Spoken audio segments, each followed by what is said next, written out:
Now, moving on from that, obviously that's a massive life-changing injury. Yeah. How initially... You got a bite, you got a bite. Go on, boy.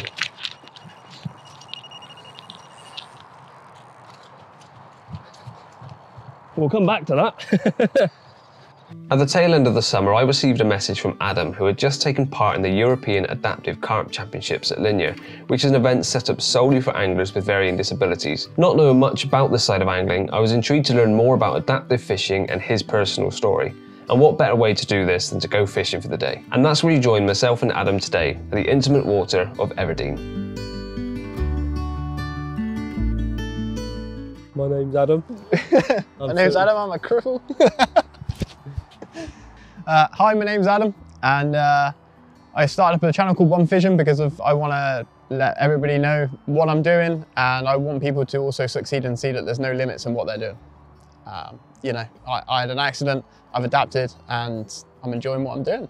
Tell me a bit more about yourself, like growing up. Have you always been into fishing or other sports or whatnot? I started sea fishing when I was about 5, 6 years old maybe. I used to go out with my old man. Didn't really do a lot. He used to take me out digging worms. And then when I got to the age of 14 in school, I started really enjoying it. I used to go out, dig my own bait, get my mum to drop me off. I'd go fishing for about 3, 4 hours in the freezing cold, get her to come pick me back up after I caught loads of fish. Sometimes none. And yeah, it stemmed from sea fishing. I also started doing motocross when I was 4 years old. Really enjoyed that. That was what I wanted to do as a career, and yeah, I was doing really well at that, and eventually picked up some sponsorships, and then that all came crashing down in 2014. So it's fair to say that fishing was something you had as a side hustle, not side hustle, but a side enjoyment.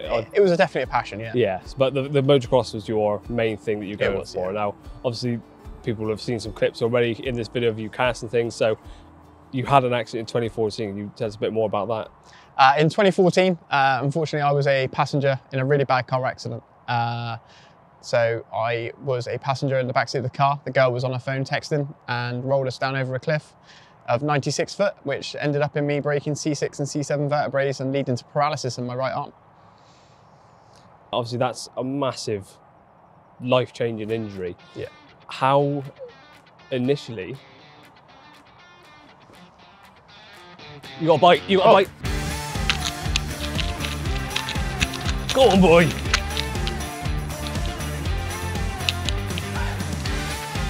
So, yeah, this is how I play a fish. I put the rod between my legs. Most of the time, if I want to try and keep it up and play the fish, tire it out, I'll have to stand up, barely do any reeling. Then when I want to reel, I lock down, put the reel against my leg, slowly reel. Always constantly have the drag set because I find it very hard to set the drag and adjust the drag while I'm playing a fish. She might nearly be ready. Oh. I'm not focused, but gosh. Well done, man. That was on the tree. So this is how I hold them. One hand underneath the tail, elbow underneath the head. When you've got one arm, this is that's what you got to do.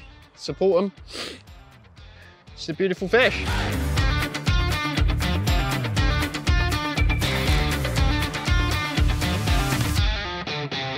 Well, that was a happy interruption. It was a happy interruption, yeah. But where were we? I think we were back at 2014, weren't we? We were, 2014.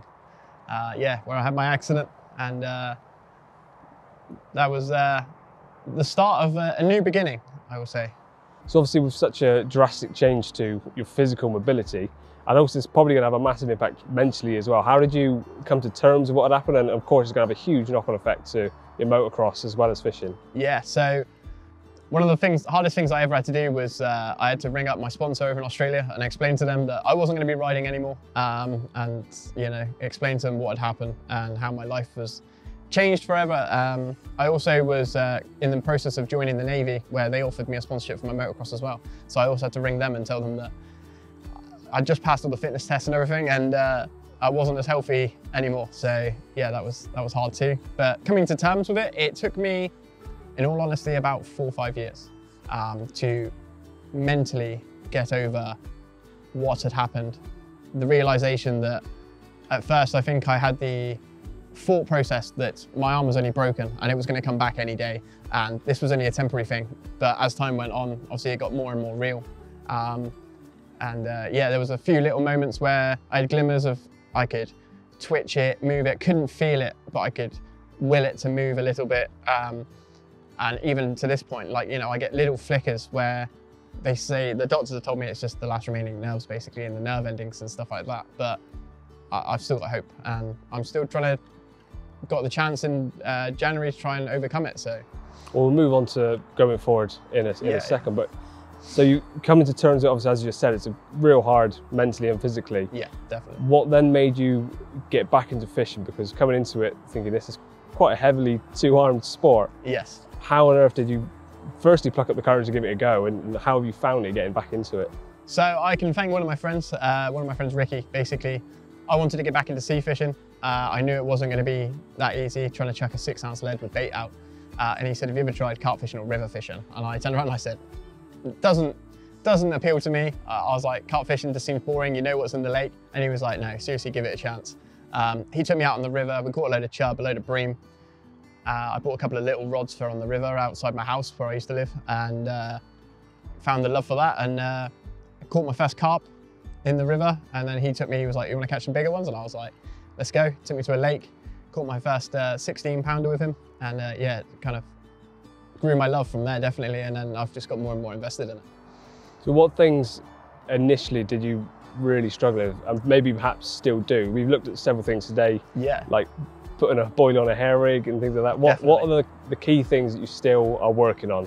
Trying to put corn on a hair rig, that's difficult. They're very soft. Tying knots, I've overcome and adapted to ways that I can do it, but it's still very fiddly. As you can see, yeah, the hair rigs, trying to improve my bag tying.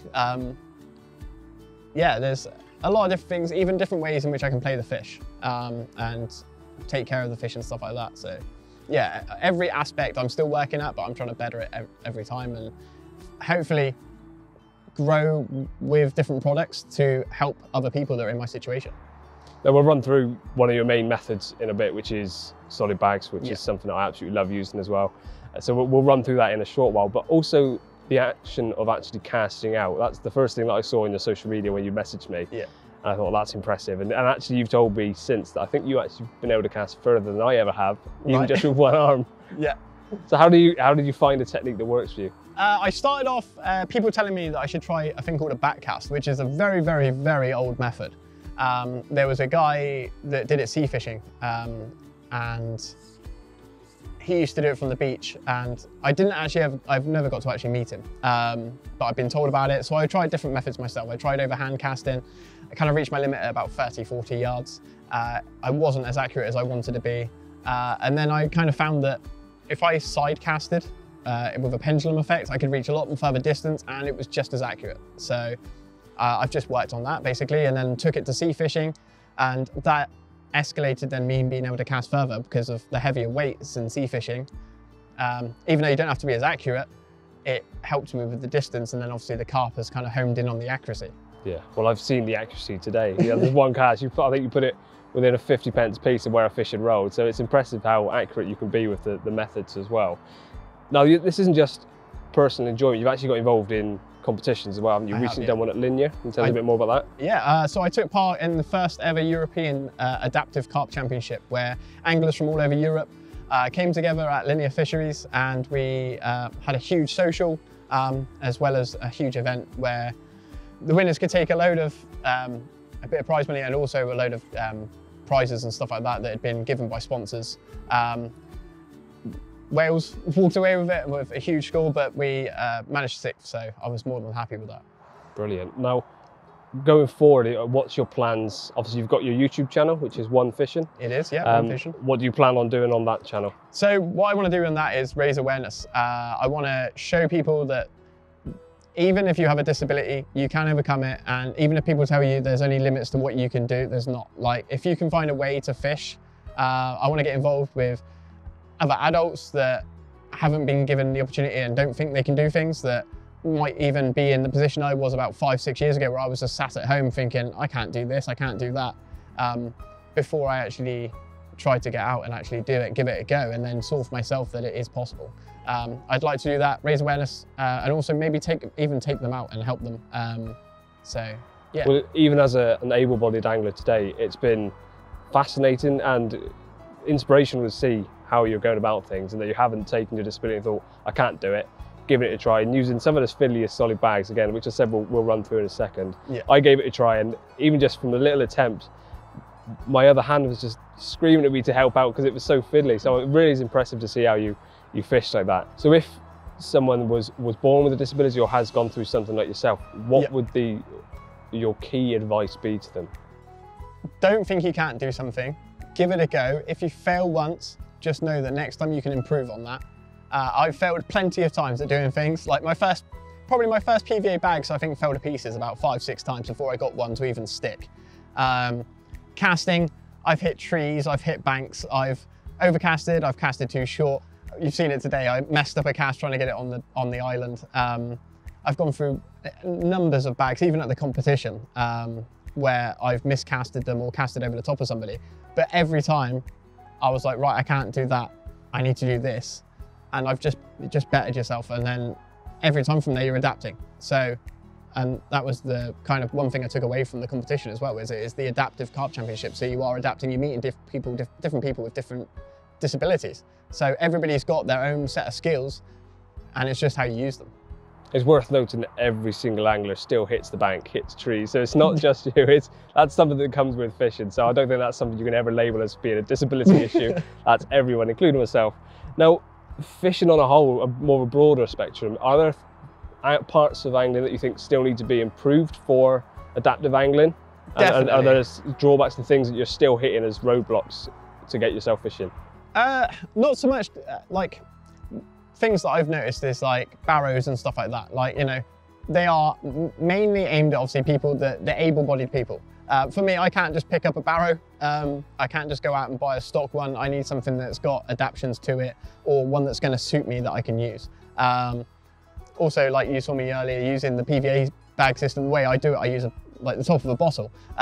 So I'm trying to aim to come up with something maybe like my own little thing with stealth to help other people that are in my situation, because there's got to be other one-armed anglers out there that either don't talk about it or have found different ways in which they've adapted. So brilliant. Well, I think this leads us perfectly on to stealth tackle and how you do your solid bags with the bottle top, which I've seen, and obviously the way that stealth tackle have helped you get fishing through ready tied bags and rigs. So thank you. Hopefully there's more fish to come today, but it's been great watching you fish as well. Thank you. Right guys, so I'm using the products from Stealth Tackle. They've been helping me out for the last, well, over a year now. Mainly ready for the competition, the European Championships that I did for disabled anglers. They want to make it as easy as possible for disabled anglers to fish, and they're trying to innovate and help me out. So they sent me a lot of pre-made stuff, which I'm using a pre-made rig right now. I'm just changing the dumbbell on it. But in terms of that, it makes it a lot easier for me.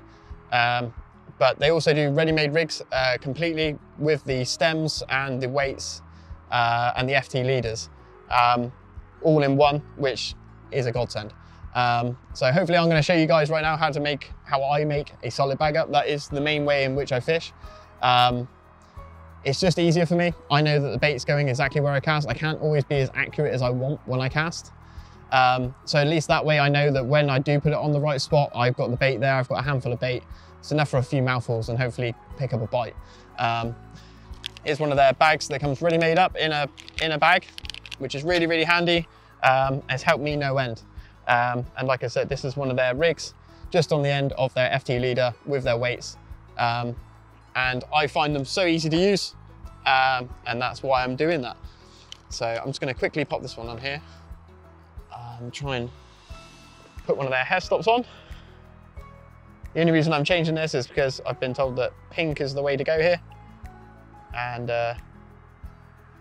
we haven't got many hours to fish, so anything we can do to improve and pick up a fish would be nice. No, you were telling me earlier that one of the things that has taught you is patience with little things like hair stops. Definitely. Hair stops, something so fiddly and little when you've only got one hand and you've got nothing to grab a hair, and you've just got to kind of pin it down, pop it through and pull it tight. Yeah, it's definitely taught me some patience, that's for sure. So what I might do is use this as a little bibby table. Be nice if I can get this in the first couple of attempts.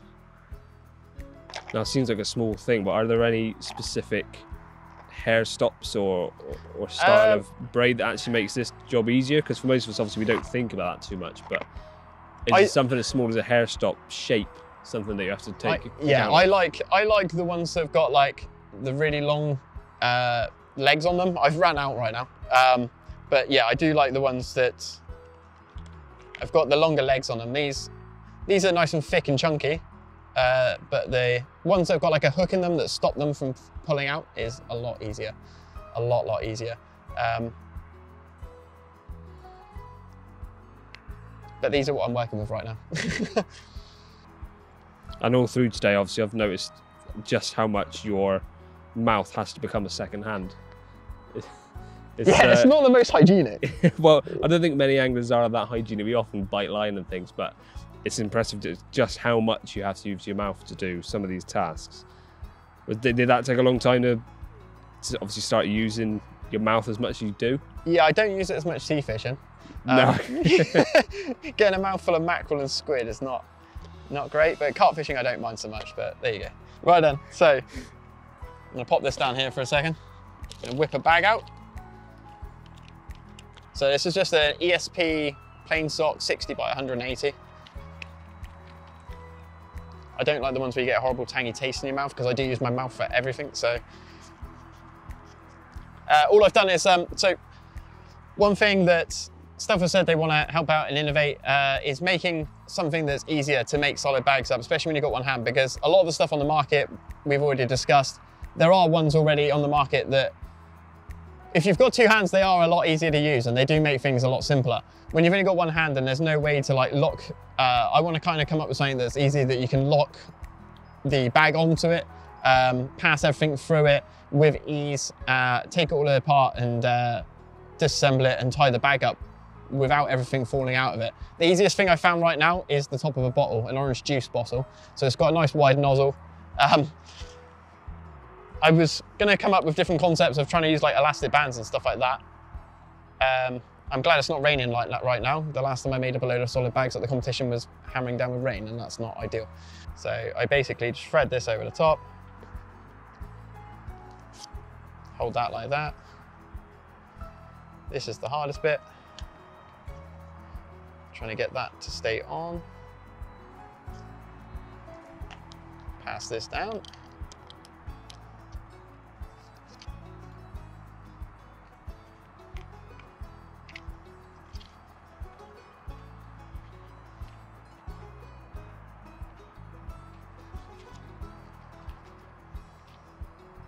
Make sure the hook isn't caught on anything in the bottom.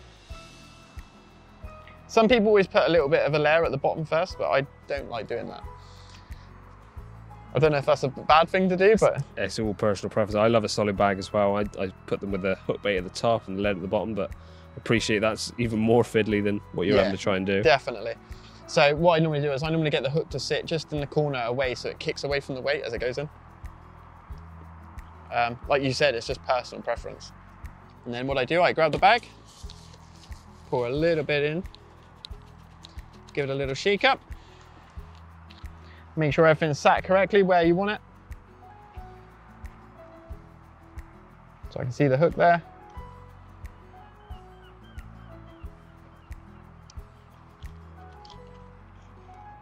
Pull that one up out of the way.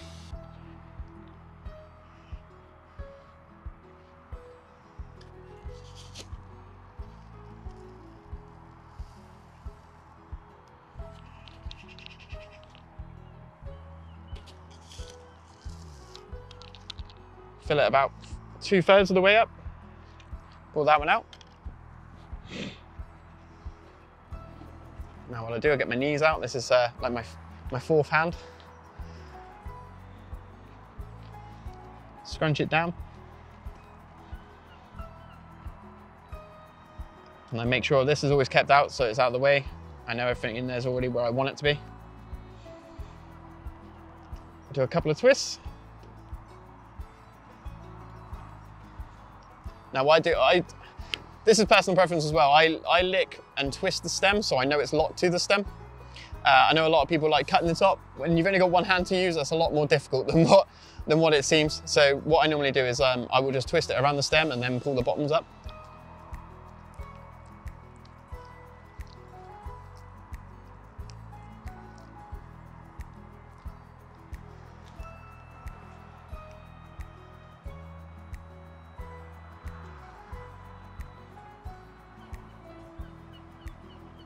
It's not the neatest or tidiest, but it is a solid bag. And it's compressed nicely. It's just the top's a bit loose. If I had a bit more time, what I would do is put a bit of PVA tape around the top, just to tighten that up. But yeah, like I said, the main problem I have is I find it very hard to cut the tops and fold them over and tie them and stuff like that. But yeah, that is one of my PVA bags, and this is what I prefer using. Gets the bait out there. I know it's sat on top of bait. I know the bait's presented well inside the bag. It's not my neatest one. I can tell you were getting annoyed that it's not your neatest one, but that's impressive how you managed to do that, because solid bags are so fiddly to do, even at the best of times. Yeah.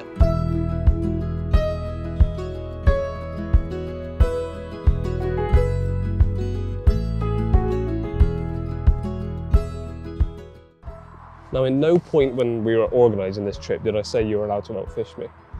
No, you didn't. You did say that, but you can't be angry at a cripple. I have no comeback for that. If I did, I'd be lambasted online for saying something to a cripple. Exactly. It's not often I don't know the boundaries of the banter I can give, but it seems like you'll be able to take it today. Oh God, yeah. High five. At least you didn't do 10. I won't leave you hanging though. Yeah, you did for a while. I had to put the mug down first. Well, I've thoroughly enjoyed today. I hope you have as well. It's been eye-opening for me just to see what goes into your angling, how much attention to detail needs to go into it and things. It's been impressive, and you have outfished me. It's not often I can say that. No, you can say you went out fishing with me, one-armed, and caught more than me. The only fish, actually, there's someone that's been fishing on here for the last week, on and off for the last week. He's not had anything on this latest trip. We've rocked up. You've had one within a few hours. Yeah, it's been good fun. Like this venue, it's a fairly new venue, Eversham, I'm not sure how you want to pronounce it. Everdeen. I got it completely wrong. Everdeen, and just outside of Bridgewater, really. So it's fairly local to us. I'm sure someone will visit again in the future. Yeah. But of course, if you want to see more of Adam's fishing, then where do they need to follow you? You need to follow me on my Instagram. My YouTube will be coming soon. Like I said, I've only got a couple of short reels on there. No. I thought we were going to have another bite during a sit-down piece. Imagine that. Yeah, if you want to follow me on my Instagram, it's the number 1 and then fission. So bit of a play on words from Queen, so one fission. But yeah, go follow me on that one. And your Instagram, sorry, what's it? That is that one. So it's the number 1, yep, and then fission, so F-I-S-H-I-O-N. You may have already said that. I got distracted by my alarm beeping a couple of times. Well, we're going to stay on for probably another hour. It is middle of November, so it's going to be dark within the next 30 minutes or so. But really enjoyed it. Another cheers. I've really enjoyed it too. Thank you very much, mate. Nice one. Maybe next time we go sea fishing. Next time we can go sea fishing. If you want to see us going again, then maybe me doing a challenge of trying to beat me sea fishing. Yeah, see if I can beat you at your own game. Oh, that was too hot to swig like that. Anyway, like the video if you did, subscribe if you haven't done so already, and as I said, follow him on One Fishing. Pronounce it right? You did. I did pronounce it right. Well, I spelt my Nuffinbutfishing really badly when I was younger as well. So, anyway, I'm rambling. We're still fishing, and cheers for watching. Cheers. That's got to be one of the worst outros I've ever done. You can redo it if you want. No, no, it's staying. I don't know, it felt natural though, do you know what I mean? Yeah. Like, I find sometimes that's the best ones.